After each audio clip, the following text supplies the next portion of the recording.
Quer dizer, a história está muito mal contada. Isso aqui, quem come disso que está sendo ofertado nesse prato, por esses canalhas que infelizmente ainda estão na Polícia Civil, está comendo muito mal. Que incluíam inocentes e chamavam na delegacia para pedir dinheiro, dizendo o seguinte, jurada: olha, estão falando de você aqui, ó, mas tem como resolver, vamos acertar. E essa era a realidade que aquela delegacia, nessa época, em 2020, vivia. Extorsionários, corruptos, ladrões. E se o acusado fosse teu filho? E ele, olhando no fundo dos teus olhos, dissesse: mãe, eu sou inocente, mãe. Mãe, eu já fiz muita coisa errada na minha vida. Mãe, eu tô na cadeia, eu tô pagando pelo que eu fiz, mas isso eu não devo, mãe. Não fui eu. Esse delegado está me colocando numa coisa que eu não devo, que não fiz. Não sou eu. O crime de sangue é o único crime do nosso Código Penal brasileiro que ninguém pode erguer a cabeça e falar: eu nunca vou matar alguém. Ninguém pode falar isso. Todo mundo um dia pode passar por uma desgraça, por um tribunal do júri e ser submetido a julgamento. E por isso que a justiça do povo é a forma mais acertada de justiça. Porque sentença vem de sentir, é analisar a prova, é conhecer os costumes da sociedade, é entender o que acontece em Fazenda Rio Grande, principalmente nessa época, 2020, nós tínhamos uma delegacia podre, onde delegado foi preso, investigador foi preso e são processados até hoje. Sabe por quê? O doutor Dalidoni depois vai mostrar. Roubavam droga do PCC. O investigador deste caso aqui, foi preso por roubar droga da organização criminosa. O doutor Dalidoni vai mostrar. Então vejam, nós temos quantos interesses permeando todos ao mesmo tempo. De um lado, os interesses de Brandon, que o Ministério Público já tinha constatado que era faccionado. De outro lado, uma delegacia podre, que roubava os próprios traficantes para ganhar dinheiro, que deixavam de aprender telefones para ganhar dinheiro, que incluíam inocentes e chamavam na delegacia para pedir dinheiro, dizendo o seguinte, jurada: olha, estão falando de você aqui, ó, mas tem como resolver, vamos acertar. E essa era a realidade que aquela delegacia, nessa época, em 2020, vivia. Extorsionários, corruptos, ladrões, com interesses voltados ao mundo do crime. Nós temos então o interesse do bando do Breno, que não estava preso junto com ele durante todo aquele tempo, mas ficou sim um curto período de tempo, porque em 2019 Brandon já foi para a PEP 1 e em 2020 Brandon vai para a rua. Abril de 2020, ou melhor, março de 2020, 2 meses antes do fato, o Brandon sai da penitenciária porque estava respondendo esses crimes, porque estava respondendo por associação criminosa, e vem para a rua da Fazenda Rio Grande e encontra quem? Quem era o dono da boca? Quem era o traficante da vez? Iverson. Porque é traficante sim. E aí, 2 interesses se chocam. Aquele que traficava, aquele que comandava e foi enviado para o cárcere, quer voltar a mandar. Aquele que estava traficando e vendendo quer se manter traficando. E os interesses aí se esbarram. E o crime é organizado. E é dessa forma que o crime organizado se alimenta, trazendo quem contra informações, fazendo acerto, poupando cabeça, aniquilando pessoas que já estão no cárcere.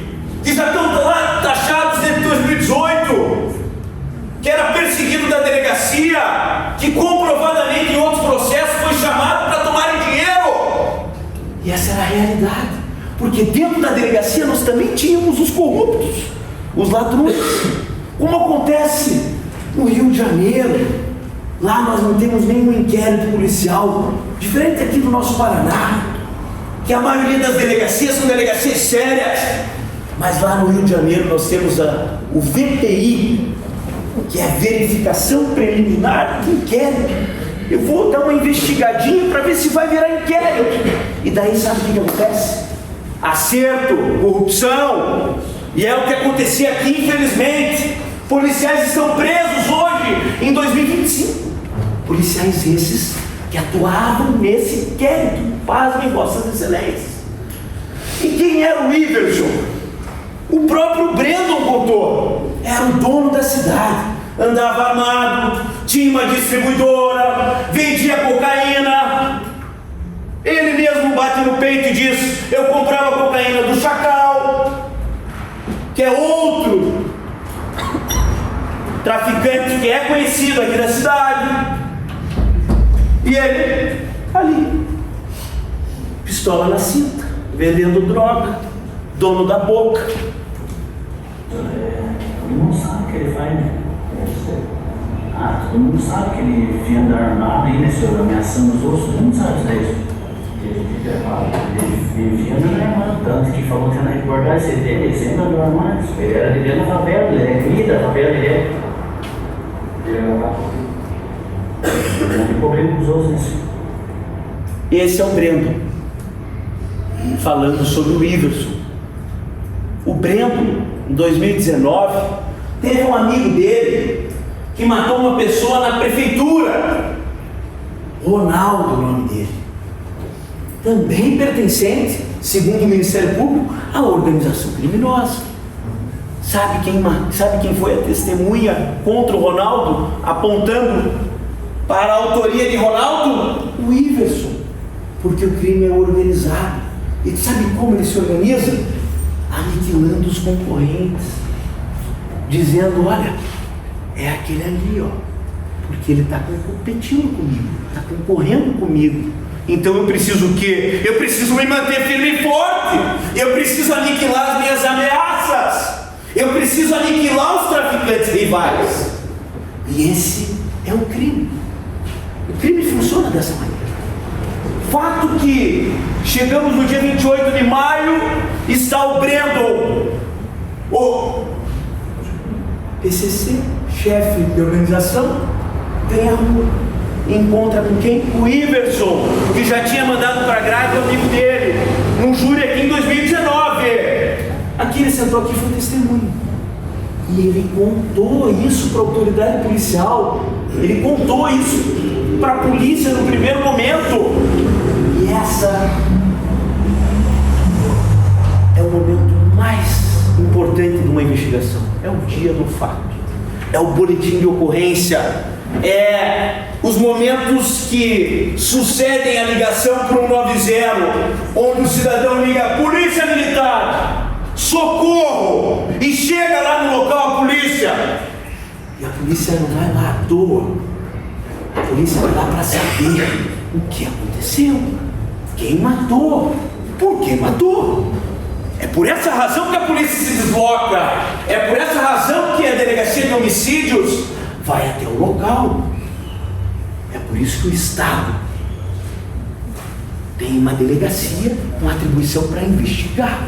E por essa razão que cada noite, em cada cidade, existem policiais de plantão. Porque se acontece um crime agora nessa praça, os policiais vêm para a praça para perguntar: a senhora viu alguma coisa? A senhora viu um carro que fugiu? A senhora sabe por que esse fato aconteceu? A senhora sabe se eram um, se eram dois, se eram 3 atiradores? E tudo isso no crepitar dos fatos. Por quê?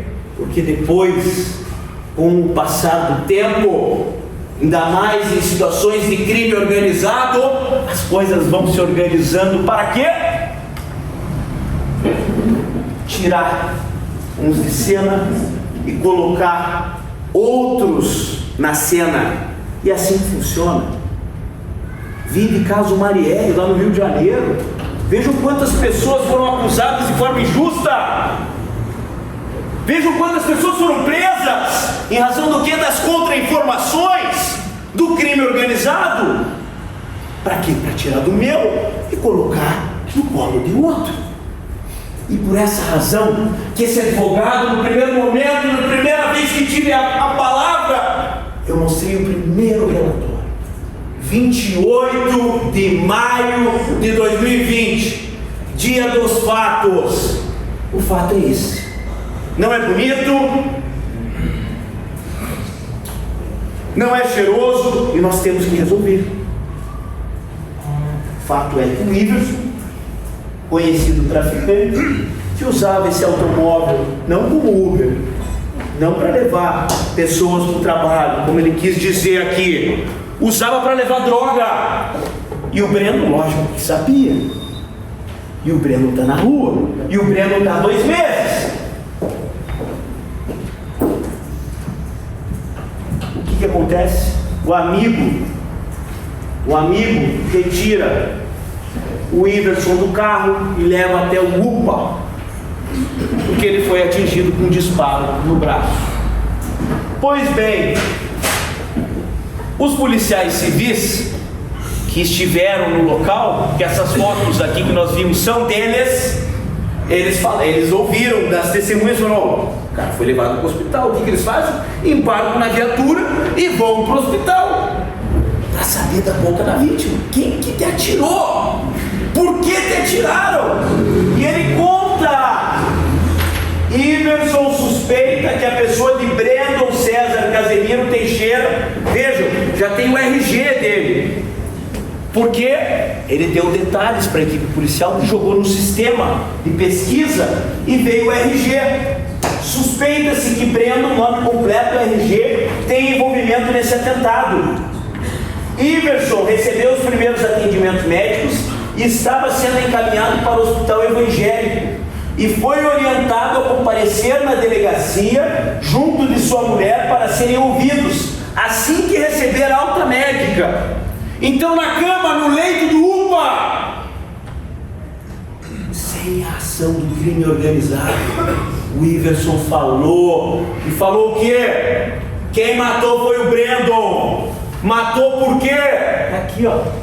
Retaliação devido à vítima ter sido testemunha de acusação em um homicídio ocorrido no início do ano, que era o do Ronaldo, outro faccionado. A Amanda é a esposa do Iverson. Ela estava em casa, ou melhor, ela é a esposa do Breno, e ela estava em casa. E sabe o que ela disse? Que a polícia, depois que saiu lá do hospital, foi lá na casa da Amanda. E por que a polícia fez isso? Porque o Iverson disse que quem me atirou foi o Breno. E ela conta lá que a polícia foi lá, ó. Daí logo depois, a gente estava em casa, eu fiz café e tudo, minha família estava lá, daí a polícia voltou, daí entrou lá em casa para conversar com ele, porque falou que a vítima estava dando tudo acusando ele. Começa a primeira estranheza desse advogado. Se nós temos uma vítima que no UPA diz: quem me atirou foi o Breno, o nome é RG, e a polícia vai até a casa e encontra o Breno, por que não levaram o Breno para a delegacia? Por que não prenderam o Breno em flagrante delito? Nós temos uma vítima dizendo: foi ele que me atirou. Eu reconheci. A vítima deu um motivo. A polícia vai lá e lava as mãos, não aprende nada, não faz nada. E isso, o tempo vai passando. Isso tudo foi no dia do fato, senhoras do júri.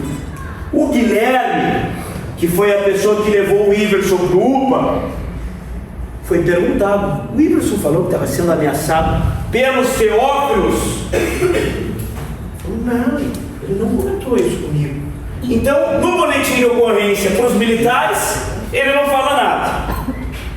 Para a polícia civil que vai lá no UPA, ele não fala nada de ameaça e não fala nada de Lucas.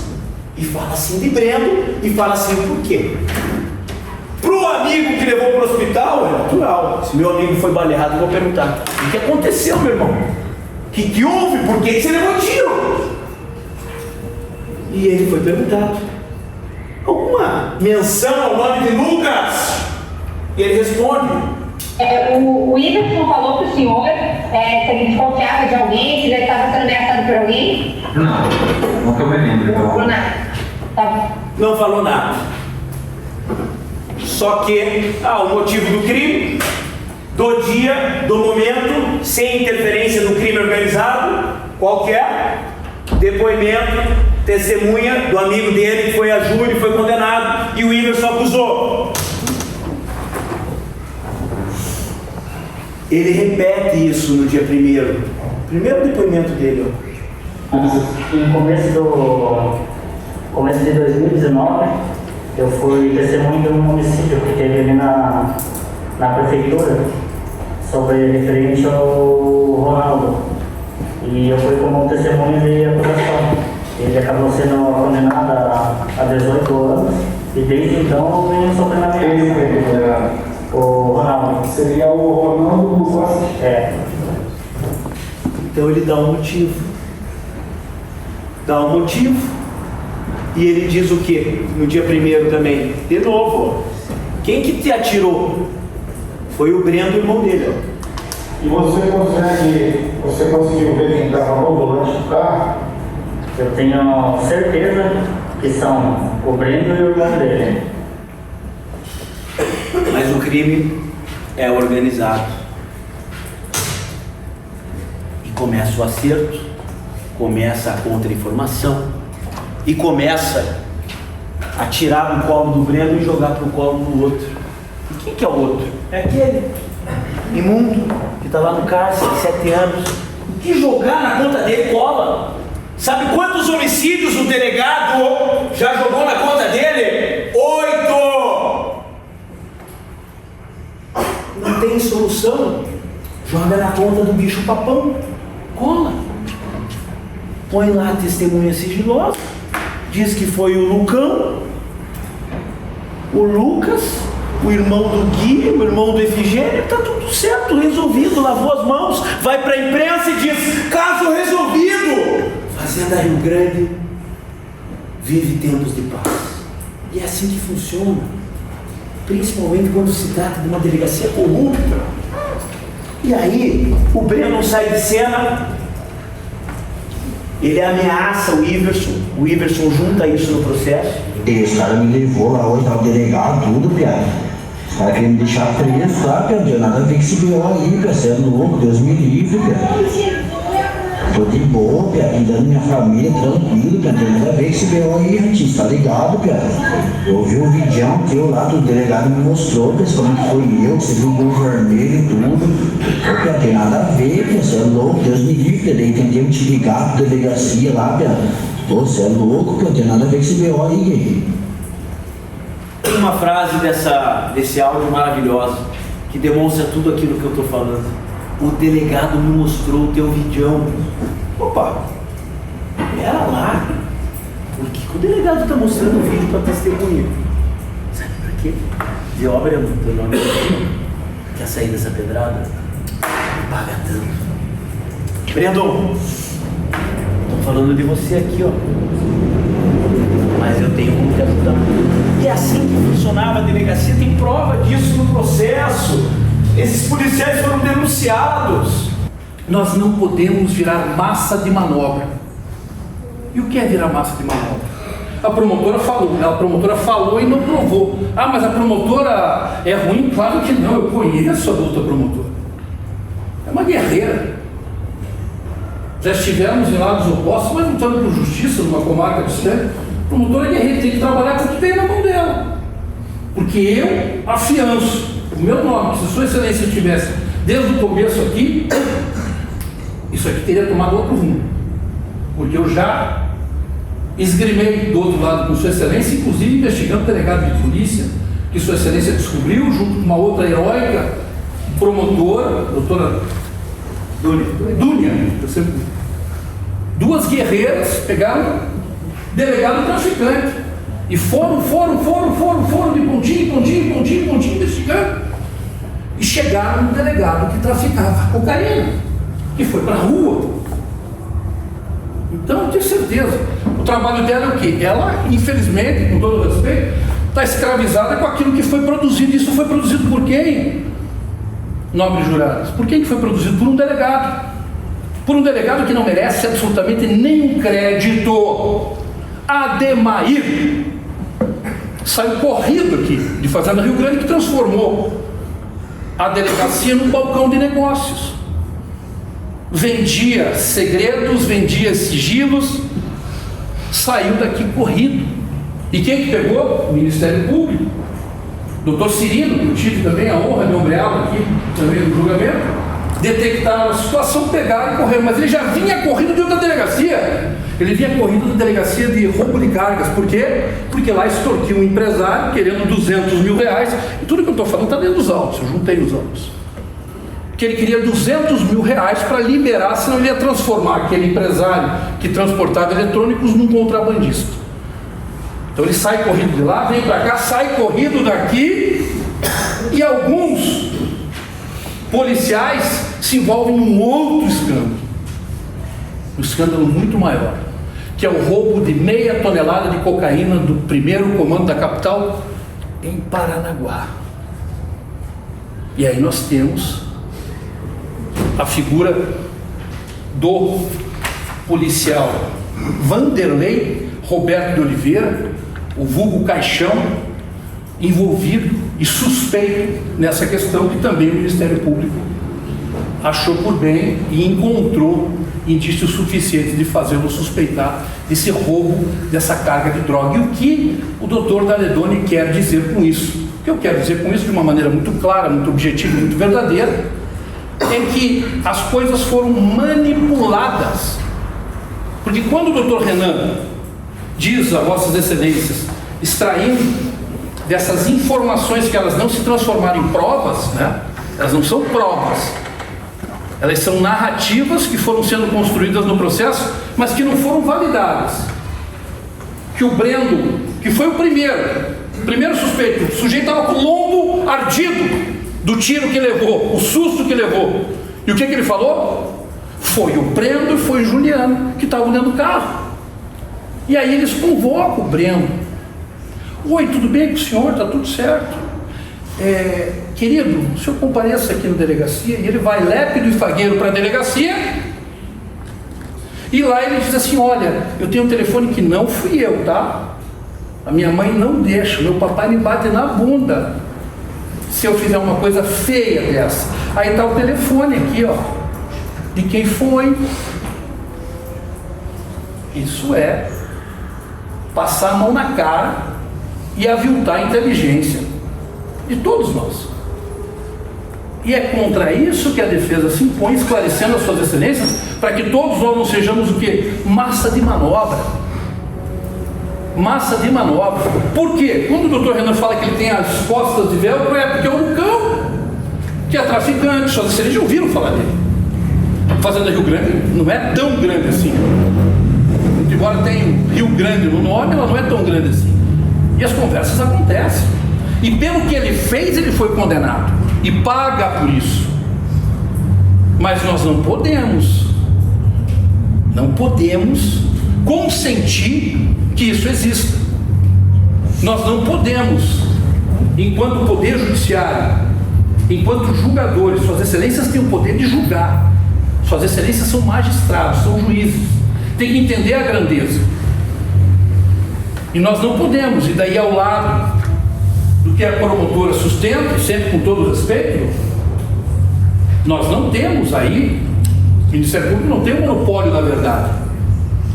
Essas questões, elas foram comprovadas em juízo, elas viraram prova. Eu trago um fato em juízo, uma denúncia. Esses 3 homens tentaram matar o Iverson. É uma proposta de condenação. Isso durante o processo, que já dura 5 anos, isso se confirmou? Eu digo, com apoio dentro de todas essas informações, que isso não se confirmou. E que houve ali, mais uma vez, uma manipulação. Porque o que o Iverson falou no primeiro momento, 5 anos depois ele sustentou aqui no dia do julgamento. porque o Brandon já não está entre nós. E o jogo é assim, porque o crime é organizado. E os policiais corruptos, as autoridades corruptas, que nós temos as fartas,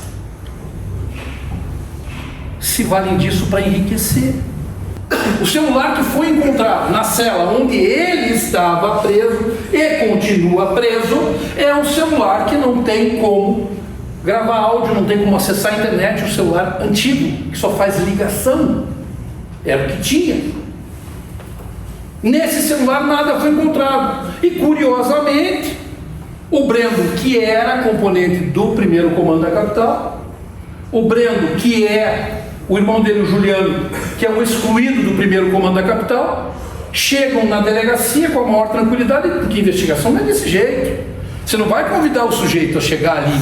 Ele não vai chegar na delegacia e sair de lá. O Ministério Público não teve condições de reunir indícios para poder efetivamente começar um processo criminal. Porque o quê?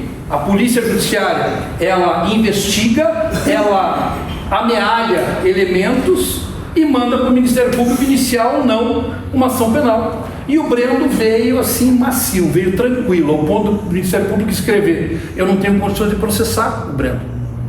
E isso não foi por acaso. O Brendo não é inocente. E o Brendo não está levando a culpa porque ele morreu, porque já no começo a vítima disse: foi o Brendo e foi o Juliano.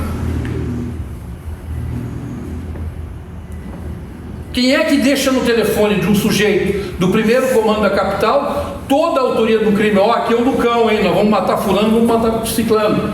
Por isso que existe aquilo que a gente chama de cadeia da custódia. O que é cadeia de custódia?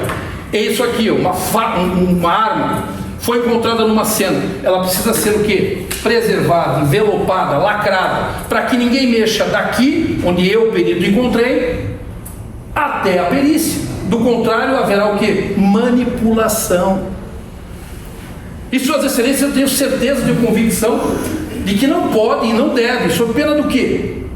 Disso passar em branco, e essas pessoas estão olhando. E daí? Aquela investigação engendrada, arrumada, industriada, ela colou. Isso anima e faz essas fortunas aí virem para o bolso dessa gente. Vocês viram helicóptero, lancha, casas luxuosas?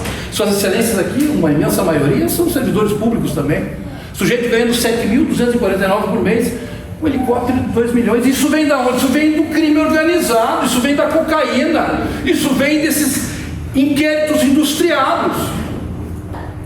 Empurra nesse, joga nas costas desse.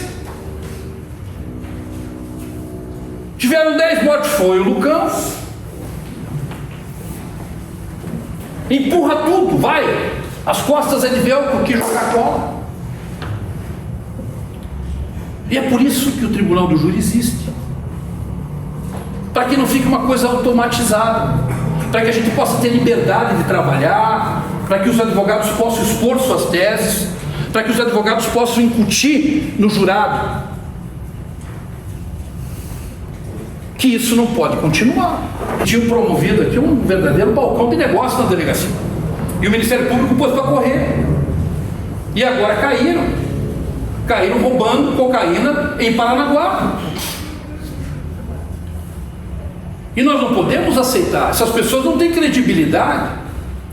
Essas pessoas estão comprometidas com o crime. E quem chegou lá e apontou o canhão para ele foi o crime organizado. E eu tenho a honra de ladear os doutores nesse grande julgamento, defendendo alguém que merece ser defendido. Eu sou muito jovem, muito novo, como vocês podem perceber, e quando eu decidi que eu queria ser um criminalista, sempre surge na minha família aquela questão: você vai defender bandido? Mas e se a vítima fosse teu filho? Se a vítima fosse teu irmão? E eu aprendi a responder com o doutor Daledória: e se o acusado fosse teu filho? E ele, olhando no fundo dos teus olhos, dissesse: mãe, eu sou inocente, mãe, eu não fiz isso. E se o Lucas, esse menino de 20 e poucos anos também, olhasse no fundo dos olhos das senhoras e falasse: mãe, eu já errei. Mãe, eu já fiz muita coisa errada na minha vida. Mãe, eu estou na cadeia, eu estou pagando pelo que eu fiz, mas isso eu não devo, mãe. Não fui eu. Esse delegado está me colocando numa coisa que eu não devo, que não fiz, e não sou eu. E é por isso que existe o indúbio pro réu no processo penal, para garantir que nenhuma injustiça dessa aconteça. E se existe um adminículo de dúvida na cabeça de vossas excelências, o que deve imperar é a absolvição de Lucas Teófilo, porque ele não merece ser condenado.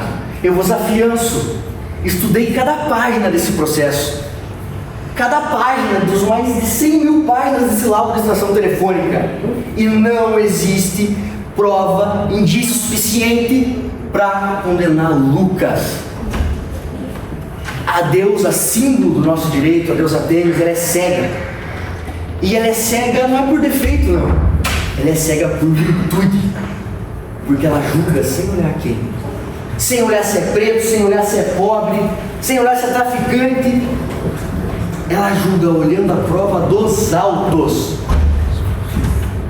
E nesses autos não existe prova suficiente para condenar Lucas. Lucas é inocente. A primeira coisa que se aprende na academia, que eu tenho orgulho de fazer parte, que ainda sou acadêmico de direito, a primeira coisa que se aprende é: não se condena alguém sem prova. Não se condena ninguém sem prova. E isso não é uma garantia minha, isso não é uma garantia do Lucas, isso é uma garantia de todos nós, de vocês que estão sentados aqui. Vocês escolhem como é a justiça de Fazenda Rio Grande. Eu vou embora, eu sou de Curitiba, os doutores vão embora. Doutora magistrada, pode ser que evolua na carreira e vá para outra comarca, doutora promotora também. Mas vocês são daqui, vocês são dessa terra. Vocês escolhem como é feita a justiça de Fazenda Rio Grande. E a justiça deve ser feita com base em provas.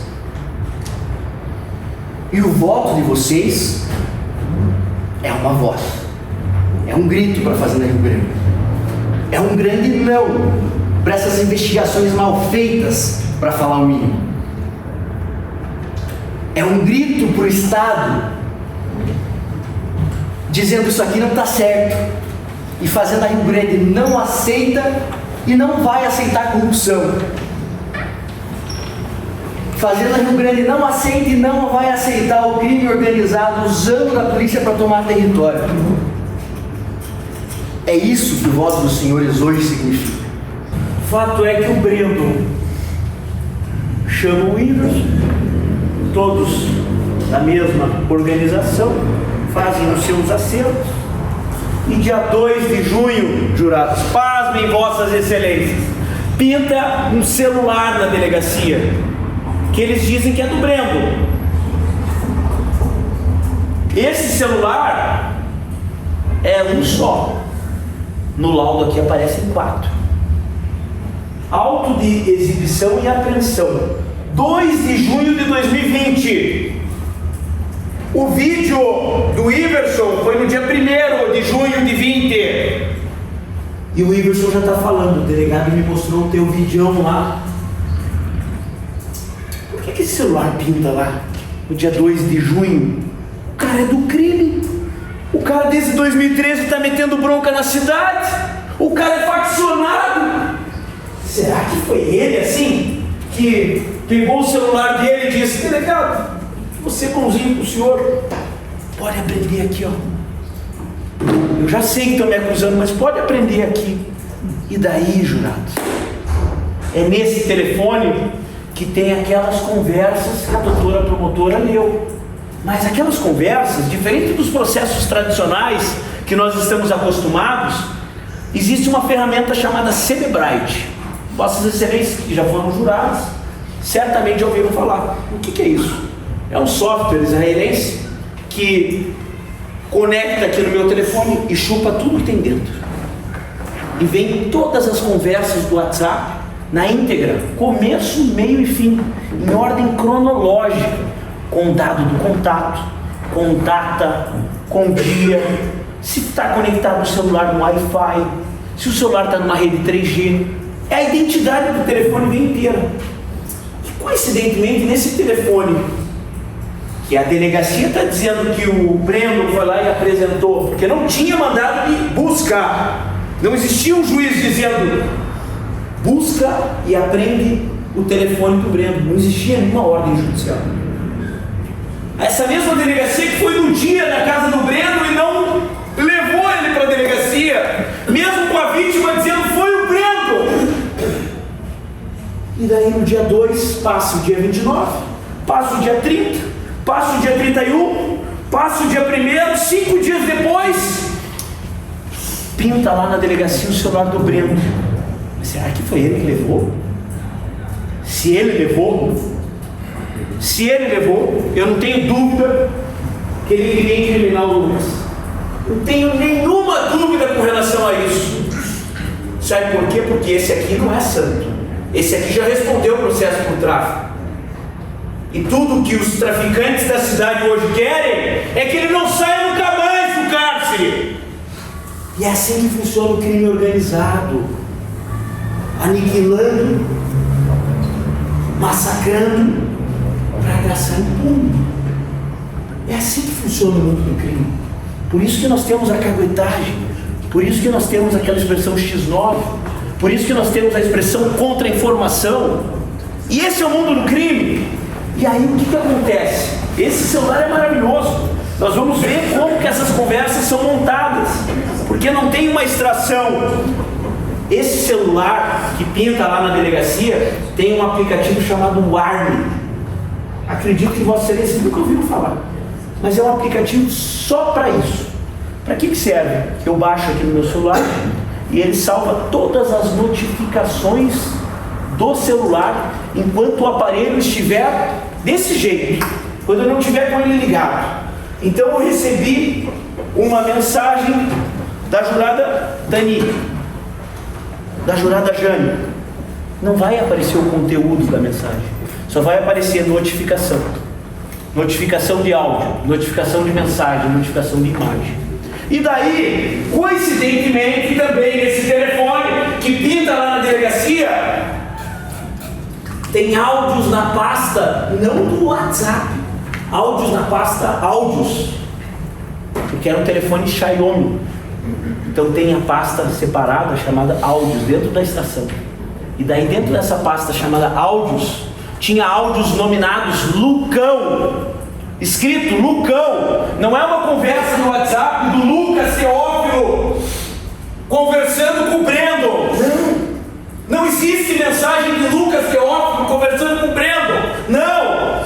Existe um celular que pinta na delegacia que tem uma pasta chamada áudios. E dentro dessa pasta chamada áudios, existem áudios ali inseridos chamado Lucão e uma voz.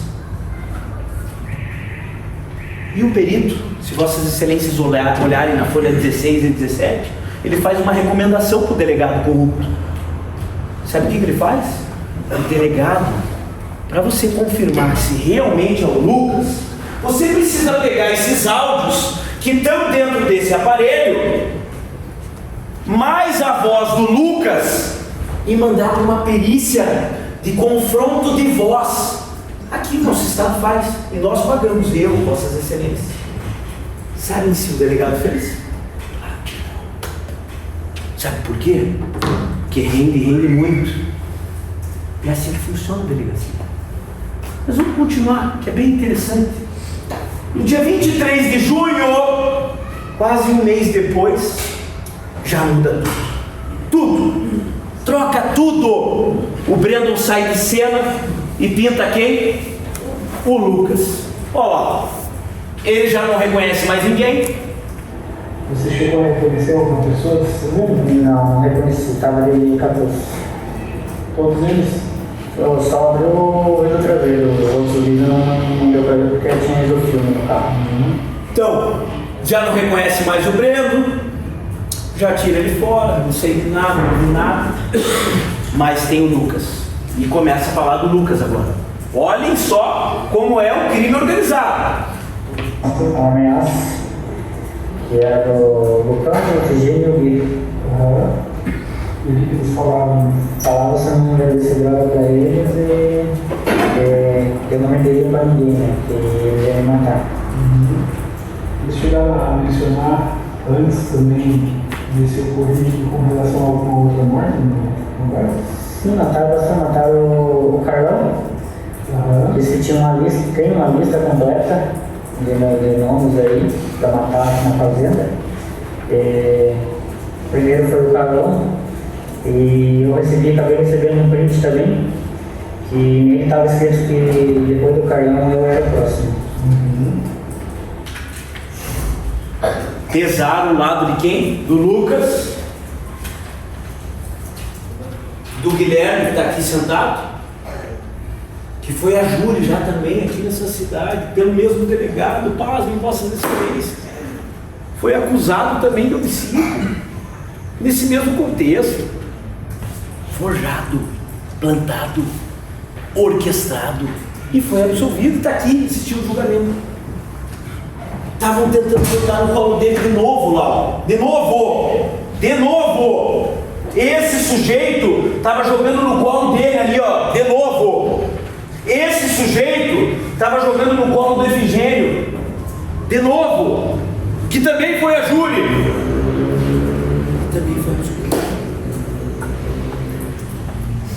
E daí eles dizem o seguinte, jurado, que eles, Lucão, Efigênio e Guilherme, estavam envolvidos na morte do Carlão.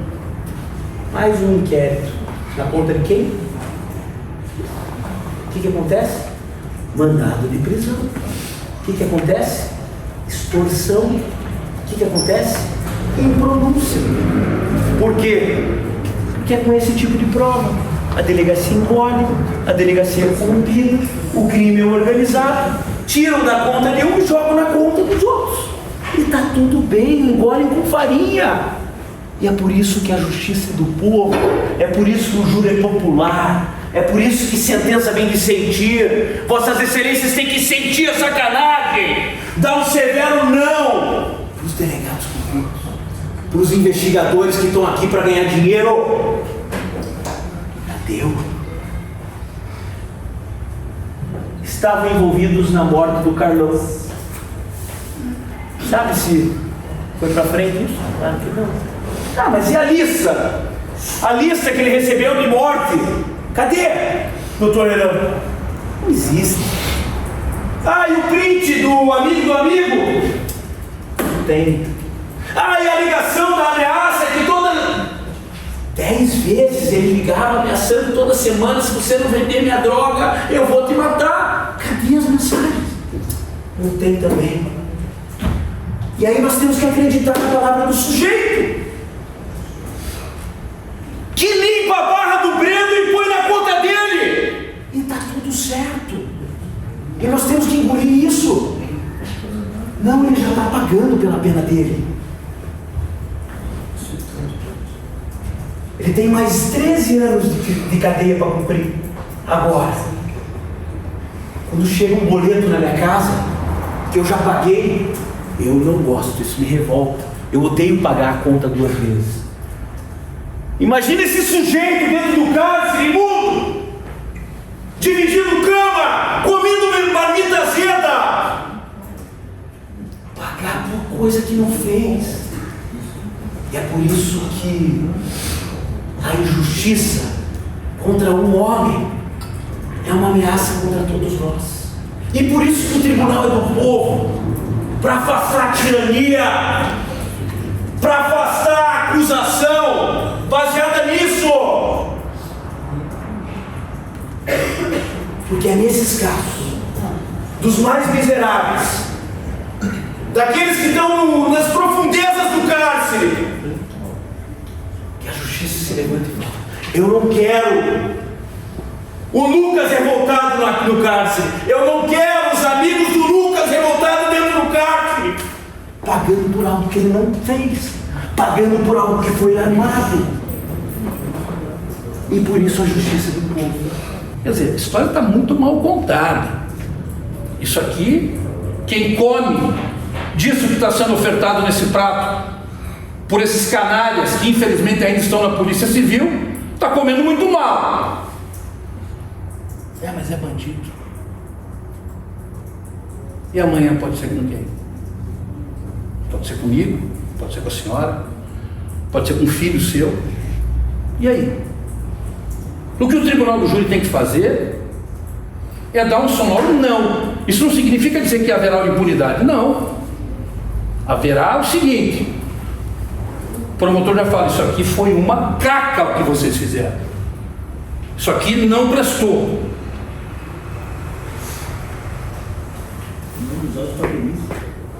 Os autos serão e as investigações reinauguradas, como isso é costumeiro acontecer. É esse destino que suas excelências, se quiserem também, né? Porque podem querer fazer. Eu vou votar com a promotora, ela é legal, eu acho ela maravilhosa, uma guerreira, mas ficou respeito isso aqui. Tá aqui, ó, isso aqui você tem que fazer no júri. Eu acho ela maravilhosa, sou fã dela. Como sou fã da doutora juíza, e hoje aqui nós somos a minoria, dominados aqui, né, pelas mulheres, né, como eu chamo, as filhas prediletas de Deus. E por que nós fomos, nós não queríamos, suas excelências entenderam que nós não queríamos jurados homens? Porque o que a gente quer da mulher é aquilo que suas excelências já nascem. É quando você manda uma foto para tua esposa e diz, oi amor, olha a foto aqui, e ela olha o reflexo do óculos e viu quem tirou a foto. É essa percepção feminina que nós precisamos de uma investigação, que é nato às mulheres. As mulheres são computadores, os homens são retratores, que não observam, que tem que ser observado com delicadeza, com técnica, com intuição. E essa intuição feminina é que nós necessitamos. E o conselho de sentença predominantemente de mulheres, quando aquela foto chega e ela conta na mesa quantos copos tem e vê se tem uma manchinha de batom aqui e diz, bonitão. E essa manchinha de batom aqui, como é que você me explica? Só tinha homem lá, você saiu do futebol. É isso que nós precisamos para fazer enxergar esses detalhes que estão escondidos, esses detalhes que estão ali produzidos e industriados para produzir um efeito criminoso, porque a acusação que tem contra esse rapaz é uma acusação criminosa, e não é porque ele é criminoso que ele tem que suportar isso, porque isso vai dar vazão, vai dar espaço a mais injustiça, a mais violência, vai dar espaço a mais agentes corruptos, e não vai dar um sonoro não a essas pessoas que fazem da justiça criminal um balcão de negócio. É essa reflexão que nós temos que ter, senhores do júri, senhoras do júri, com todo o perdão e o respeito. Olha aqui o delegado que eu falei, o Ademair da Cruz Braga Júnior. Exigiram diretamente em proveito de todos os denunciados, da pessoa que sair, não sabem, pagamento de R$200 mil a fim de que não fosse lavrada a apreensão de produtos eletrônicos suposto descaminho localizado em abordagem de caminhão, bem como não fosse apresentado à Polícia Federal os motoristas de caminhão Ademir Souza pelos presos denunciados em flagrante de descaminho. É esse tipo de agente que produziu esses elementos para que suas excelências engolissem. É isso que suas excelências querem para a Fazenda Rio Grande? É isso que suas excelências querem para o Paraná? É isso que suas excelências vão deixar plantado e germinado para o Brasil? Quando estão ocupando aquilo que nós todos falamos, que injustiça é essa? Quando nos revoltamos com desmandos e descaminhos que o nosso país toma, com injustiças e com incertezas. Essa é a oportunidade. Infelizmente, aqui no Tribunal do Júri, não há vencedores, não existem vencidos. Aqui tudo é dor e desespero. Aqui nós estamos lavando a roupa suja literalmente da sociedade. E temos que fazer. Admitir isso é dizer um sonoro sim à injustiça, à ilegalidade, à bandalheira. Ninguém está indo contra promotor de justiça, ninguém está indo contra a justiça criminal, muito pelo contrário. Tomemos aqui as rédeas do que é justo, do que é certo, absolvendo esse homem. em nome da lei, as mulheres componentes do Conselho de Sentença que representam Fazenda Rio Grande, deem um sonoro não a essa ilegalidade e absolvam Lucas Lua. É um processo muito difícil, porque difícil é ser justo, fácil é ser bom. Ainda mais uma pessoa que está dentro do cárcere, uma realidade que não é a nossa, uma realidade de todas aqui, com conduta ilibada, funcionárias públicas, pessoas do bem, que levantaram cedo, saíram dos seus lares, mas é em casos como esse, em processos como esse, que a voz do povo tem que se levantar e dizer: não, na minha cidade, não.